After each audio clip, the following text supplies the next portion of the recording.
Hello all, welcome to the Lunar Ceasefire Steven Universe fan podcast. This is episode 38, and we'll be talking about the last episode of Steven Bomb 3, Friendship. I'm GC13. I'm Ken. And I'm Hunter. Okay, so where do we want to start? I want to talk about the abuse my girl Pearl suffered in this episode. I think even for a desperate gem, she was a little out of character, and I know why they did it, but that doesn't make me any happier about it. I don't feel like she was out of character, though. This is like exactly how she would respond to this situation, in my view. I think Pearl was very well portrayed in this episode of just being frazzled, desperate Pearl.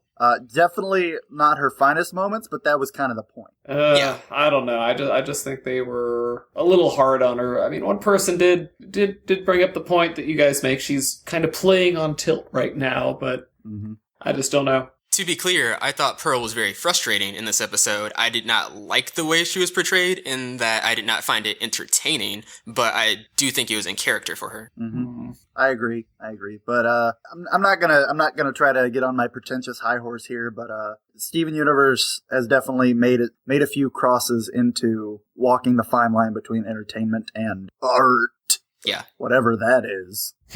But yeah, I don't know. I liked Pearl's portrayal in the fact that I didn't like Pearl's portrayal, and that was sort of the point that they were trying to put across. She was just this desperate, frazzled, like trying to scrape together a last bit of dignity. I didn't think it was going to end this way. I thought it was going to end with Pearl breaking down even further. Like, Pearl was going... I was really hoping Pearl would turn into, like, a Batman villain.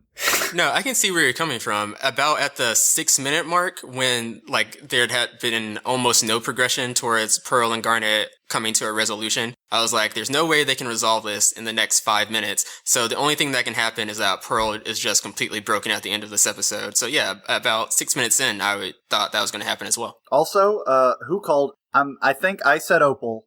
Who said it would end with Sardonyx? I was calling Sardonyx. All right. I was as well. I mean, it intrinsically made sense to bookend it, and then you see it's just the perfect redemption arc. Yep. I did like the payoff we got, though, because Pearl's talking about she's just a Pearl. This is kind of what we observed with her talking about in Sworn to the Sword, how she's not built for fighting. Now she has come out and explicitly stated that Pearls are a subservient class of gem. And I think that's the first time any of the crystal gems have referred to themselves as part of a whole gem race, like part of the Pearls. Well, Amethyst isn't going to know anything about what other amethysts are supposed to be like. Mm-hmm. We suspect that they're kind of like Jasper, but we don't know because we've never seen one. Yeah. And Garnet is a fusion. We don't know if there are non-fusion Garnets running around, and we know that the homeworld does not like long-term fusion. I mean, they're okay with it for battle, apparently, but nothing else. So really, Pearl is the only one who truly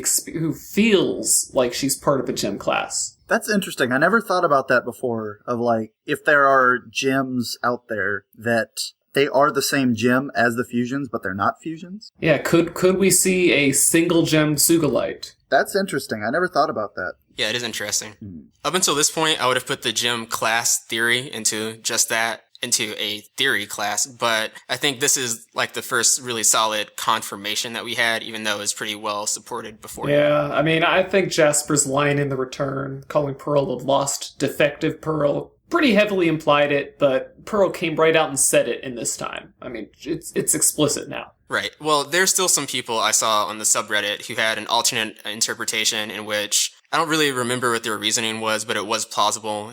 I think I know what you're talking about when they said that they were saying that Jasper meant defective as in a defector, but that would be Jasper making a play on words, because defective does not mean a defector, it means broken, having a defect. No, I mean, even in this episode, for what Pearl said, there was what I consider to be a pretty plausible alternative explanation. Yeah, I haven't caught that interpretation yet. I'm definitely sure that we can settle on that, or we can at least assume that the Pearls on Homeworld are more so of a subservient class, she said it herself. She needs someone to tell her what to do, and that's why she likes doing the laundry. Mm-hmm. That's why she followed Rose, and why she, in a way, is still following Rose. Well, now she's raising Rose. We need to make that spin-off. But yeah, this was an interesting episode for all of the characters. Oh yeah, Amethyst again blowing us out of the water with this maturity. Yeah, I definitely really was digging Amethyst in this episode. She was on point. She was very combat effective this time too. In addition to being emotionally mature, she's much more potent in a fight these days. Absolutely. And I think that's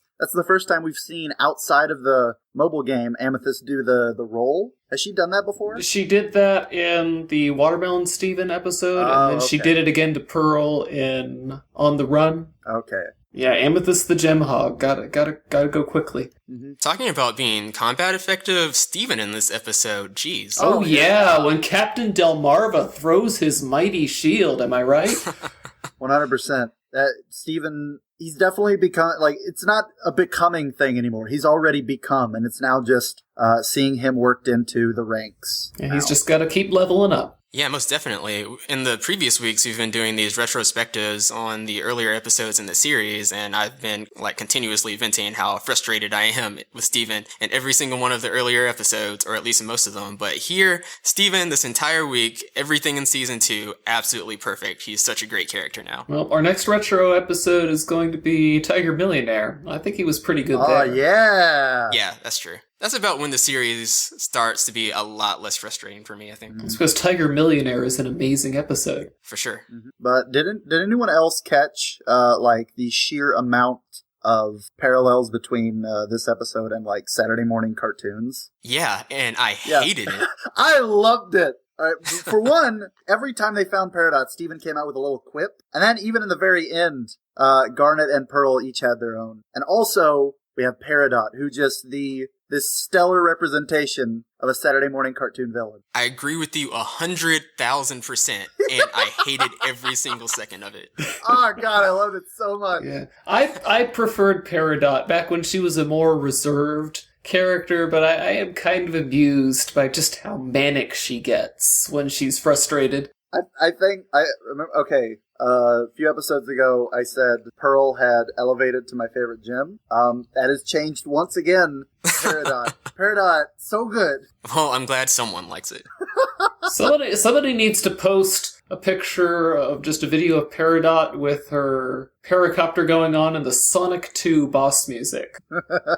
Just loop that for an hour. Yeah, I just want Sonic 2 with Peridot. But yeah, good episode, I think. Just to come out and say my blunt opinion, I didn't really care for this episode all that much. Yeah, this episode was kind of a letdown. Until the conversation with Pearl and Garnet towards the end, where they really start to have their resolution to their conflict, I thought it was a very, as you said, Hunter, generic Saturday morning cartoon plot, and I didn't like how things were progressing. Once it gets to that emotional core of the episode, I thought that was done very well. Dee Dee Magno as Pearl, I don't think I've explicitly said this yet in any episodes, but I really, really enjoy her voice acting, and she's able to convey so much emotion so convincingly. I really enjoyed that scene. But even after that, it kind of devolves back into being this generic Saturday morning plot, which Steven Universe often kind of dances around, but it almost 100% of the time can subvert it. But I do not think he was able to do that here. Yeah, the first half of this episode was just mostly Pearl being frustratingly dense, and I thought that they had plenty of time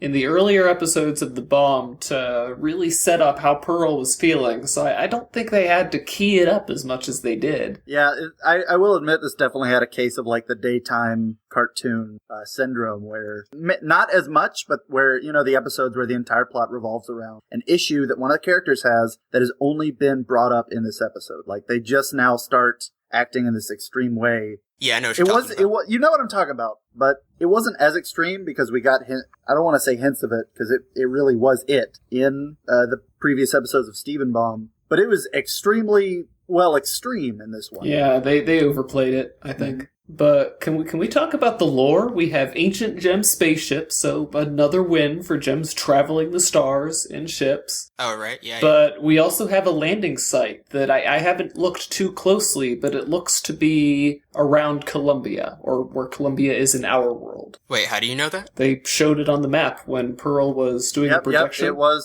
it was in Upper South America. So it's right there around Columbia. Yeah, in or slightly to the southeast of it. I can't remember how close to the coast the X was. All I know is I don't know if it was the projection that the globe was using, or if Brazil really is that huge in Steven's, Earth. I think it might have just been the projection. Because it looked like it was sticking out in a bizarre way. Mm-hmm. So again, this is another gem place in the on the American continents. And I'm not saying that the gems only go there, but they do seem to cluster around there. So again, I'm wondering if the Americas used to be a no-go zone for humans, and they pretty much had the run of the rest of the planet. And like I said, I'm looking forward to one day them hopefully doing an episode that really delves into how their history is different from ours. Mm-hmm. I'd like that. I don't see that happening, because that would... Well, let me rephrase that. I don't see them delving into any sort of history that involves Homeworld or other gems, because that seems like too big of a thing for them to just do in a historical episode. Well, eventually Steven's going to have to learn about the war, so at least we can get some hints from what's going on there. And I think we're getting there. He's grown, like we've said before, he's grown quite a bit, and I think he's almost there to the point where he can be, easily respected. Right, yeah. He's coming into his own as a leader, and he really has been since the test. One thing I am disappointed, though, by regarding Steven is, in the new intro, I reserve to call it the season 3 intro, but that the intro that everyone got recorded on their phones. Yeah, the expanded intro. Yeah, the expanded intro. I know what you're going to say. Well, a lot of people were disappointed that in Amethyst's whole bit, it was mainly just about protecting the place she was born, and nothing deeper than that, which I don't really have a problem with. Yeah, I mean, it's the only planet she's ever been on. She doesn't have this sort of wanderlust that the gems that Pearl has, or this content that Garnet has, Amethyst is comparatively young. But what disappointed me was Steven's was just, it was something to the effect of, be whatever everyone around me wants me to be. And I was a little disappointed with that. I don't like, Steven, I don't like you because you're everything everyone else wants you to be. You're a likable character because you're you, despite all the differences around you. You, at one point or another, you were the stark contrast between the serious, skilled, and mysterious gems. You were our vessel, and it was great. Well, it's true that he has some pretty big shoes to fill. He does, but I think, sanctioning him off to just become, instead of being Steven Universe, being Rose 2.0, it's not really fair to his character, and just not even, arguing with the series, arguing with the, those who write the story. He was very adamant about that. That was his thing. Well, he's really young. At his age, he has to look up to his heroes, and I don't see how he could have any bigger hero than his mother, considering how the other Crystal Gems idolize her, and how he kind of is, half of him is her, so... Yeah, I mean, the problem here isn't that it's unrealistic for Steven to feel that way. The problem is, if I'm understanding Hunter correctly, that if this is supposed to be a good thing for Steven to feel, if we're left to assume that the writers wrote this into the expanded theme because they think this is a good ideal for Steven to have for himself, then Hunter and me as well, we disagree. Yeah, that's what I'm getting at. If this is just being written in there because Steven needs something to overcome, this is just a thing for him to overcome so his character can develop further, then I think this is a very reasonable and very good method to expand or explore Steven's character a little bit more. But if the writers think that this is a good ideal for Steven to aspire to, then yeah, no, I agree. It's kind of unhealthy. Yeah, I can at least hope that this is all part of a bigger picture in which he goes through an arc. A lot he goes through a self-identification arc, a lot like Amethyst did, in which he then grows even more strong. And I can see that arc ending with a new power. Oh, yeah. Yeah, I just think it's a good ideal for a young hero like Steven to have, to live up to the expectations of an established hero. I don't think that's a bad thing. Now, we do know that Steven is destined to surpass his mother because of monster buddies, because everybody knows he's gonna start healing those monster gems eventually, and I'm kind of surprised it hasn't happened this season. I really expected them to focus on the corrupted monsters. I don't know. I'm seeing the corrupted gems as sort of this not unattainable goal, just a goal that never truly gets attained. Not so much like as a like a video game goal, like this is something you will eventually complete, more so just something to reflect upon his character of that he wants to complete it, and in his lifetime he will. If they don't heal Centipedal by the end of season 3, there's going to be a riot. I want Centipedal just as much as you do. I mean, at the very least, she has to join the crew in her partially monstrous state. Well, how do you think she would feel about the gem? I guess it depends on what side she was on in the war. And like how she came to be. I don't know. That's a lot of interesting opportunities here that I don't think we'll see the fruition of. But I'm going to call it right now. All right, I'm going to say if me and Ken are right, in the interest of them not using that extended intro as a sort of standard, but more so as a tool for Steven to grow. Yep. I'm going to call it Steven's having identity crisis. He's trying to be extremely like Rose, trying to help everyone like Rose, and he just keeps tripping over himself. And it involves Connie. He ends up just like in the middle of a battle, just like falling to his knees and just, I can't do this. I'm not her. And then Connie like comes in, you don't like something to the effect of like, you don't have to be. And that's when she takes up Rose's scabbard, as we've seen in the intro. Well, they did kind of hint at something along Steven having the beginnings of an identity crisis in We Need to Talk, where, you know, Greg and Connie have their human beings moment, and he's like, human beings. I can see Right. the climactic moment of the culmination of all that's happened in the series and the episode it happens in of, I can't relate to you, I'm not human, I can't relate to you, I'm not a Jim, what am I? And Connie or Greg just takes him by the hand, you're Steven, and that's all you need to be. And then big ol' happy moment, new power, Connie takes up the scabbard, they beat the monster, hoorah. I would be shocked if that didn't happen after hearing that. Woo! So we did have a blink and you miss it inclusion of the, you know, the Diamond Authority logo with all 4 of the diamonds on there. Oh yeah, I saw that. Beneath the screen where they're watching Garnet and Pearl have their little heart to heart. I thought it was going to go a different way. I thought it was going to go with like Steven was going to try to stop it. Like instead of Amethyst, I thought he was going to jam his shield in there. I didn't expect her to use the whip. I thought he was going to like go to like some analog station and like try to stop it and realize and like everything starts glowing, and then on the 4-sided The pink one lights up. That's what I was hoping for. Yeah, the gears were pink. Yep. So I wonder if that had something to do with Rose. I mean, the holographic display was pink. That might have been Rose's ship that they were on. That's an interesting thought. But can we talk about this ship, this quote-unquote vessel to travel from homeworld to Earth? Why is it that a vessel used to travel great distances is all that we've seen of it a giant booby trap? Yeah, I was kind of wondering what about that. What are Spikes doing in the corridor? What is that room for? Yeah, it doesn't make any sense. They might have been alterations made after they arrived to keep humans out. But then it couldn't have been Rose's ship.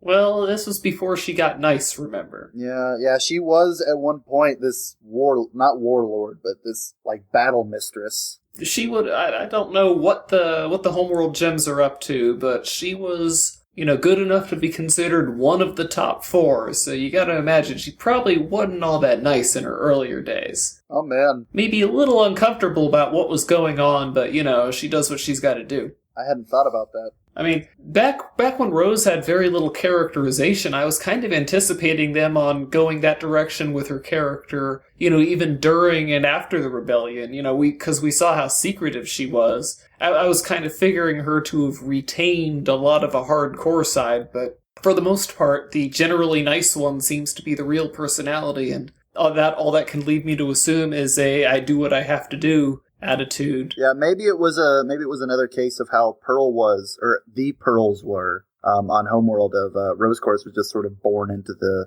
life of Tactical General when, you know, you got that whole deep inside, really a good person sort of thing. And maybe that's why she fled to Earth. Yeah, Pearl showed that she could transcend her class. Maybe Earth was her sanctuary, like that this was the place where she didn't have to do that anymore, except for that one last battle. Yeah, because that might be what Lapis was talking about when she said she never believed in Earth. Because we know Garnet likes Earth because she's allowed to be a fusion there. Maybe Rose kind of intended it not just as protecting the life that was already there, but allowing gems to be free. Maybe that's what Lapis didn't believe in. So Earth is just sort of like the new world of, like colonial England, like religious freedom, freedom of everything. Much more cosmopolitan compared to a deeply socially conservative homeworld. Uh-huh. Interesting. I mean, we just have to wait, because we can only guess at this point, but that's kind of where my head's at right now. Yeah, I can see that. Considering how progressive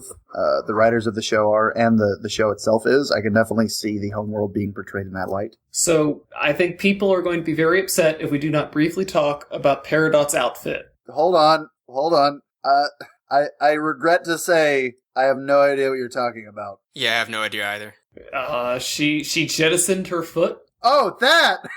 Oh, okay. I mean, the outfit, because people were, is that armor or are they cybernetic enhancements? And we learned that, yeah, it's basically a bionic foot she's rocking down there. That's rad. Okay. But because we know it can't be, or it's not likely to be a physical defect in Peridot that forces her to have that. It totally could be, though. Yeah, it's possible, but the assumption I'm working under is that Peridot simply knows that she's going to be working in this suit, so when she regenerates, she makes a form that doesn't have extra legs, because the suit's going to provide her legs. Interesting. I do like that. Because the suit doesn't have to be as big, because it doesn't have to have this hollow space in the middle. It's just practical that way. I can see that. But yeah, because people have speculated about that for a while.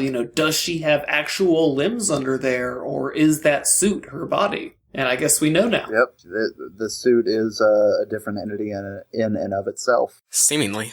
Well, they captured the little foot. Now they just have to wait for the giant foot. I was fuming by the end of this episode of all of these failed attempts to catch Peridot, and I thought, it's going to turn around at the end. That's classic drama. No, she still gets away! Yes, status quo was kept. It was annoying to me. I was, it infuriated me so much. I want this to be a thing now. I want their interactions. And we're just left to wonder, what is causing Earth's expiration date, and why doesn't Peridot want to be around to see when it's going to come? I forgot all about that. That's something we should address. And the show just sort of passed over it. Yeah, I think they just want to set the groundwork, and now the next maybe 10 episodes, we're going to have a few episodes sprinkled in there that kind of allude to something's wrong, and the Crystal Gems will kind of wake up to this. And I don't know if that'll be mid-season or probably season finale material. I mean, has the kindergarten been draining resources, to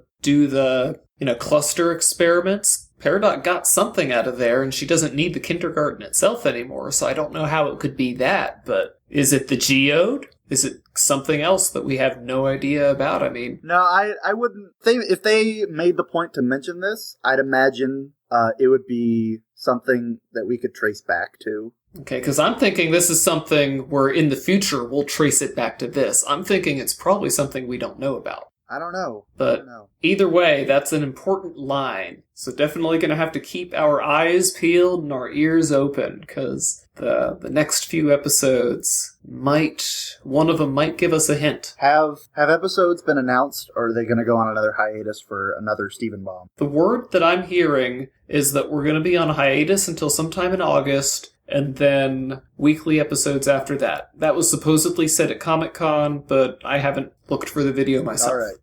Okay. That's what I would want them to do anyway, so I hope it's true. I think I prefer the layout of the Stephen Bombs instead of just normal every week releases. I definitely prefer weekly. Only other things I wanted to mention were Stephen had some good lines. I liked him saying good morning and have a nice day or have a good day to Peridot. That was really funny. That was cute. Have a great weekend. I couldn't exactly get a solid mood from this. There were parts where they were trying to destroy each.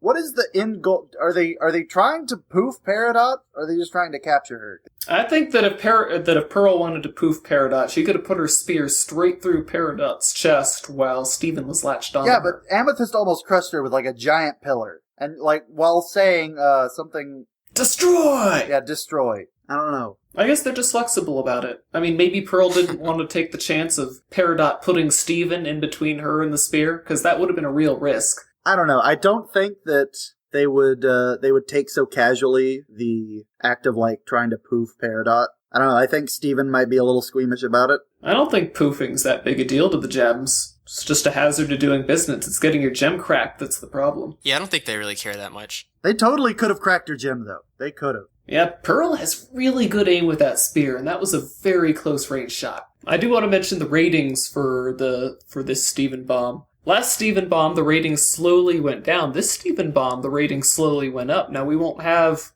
ratings for this episode until, Monday. But we got close to 1.9 million for historical friction. Oh, nice. So we will see you all on Monday when we'll be doing a retrospective of Steven Bomb 3, The Week of Sardonyx. Until then, I'm GC13. I'm Ken. And I'm Hunter. Our opening and closing music is by James Roach. For more Steven Universe fan-related content, please visit lunarseaspire.com. Thank you for listening.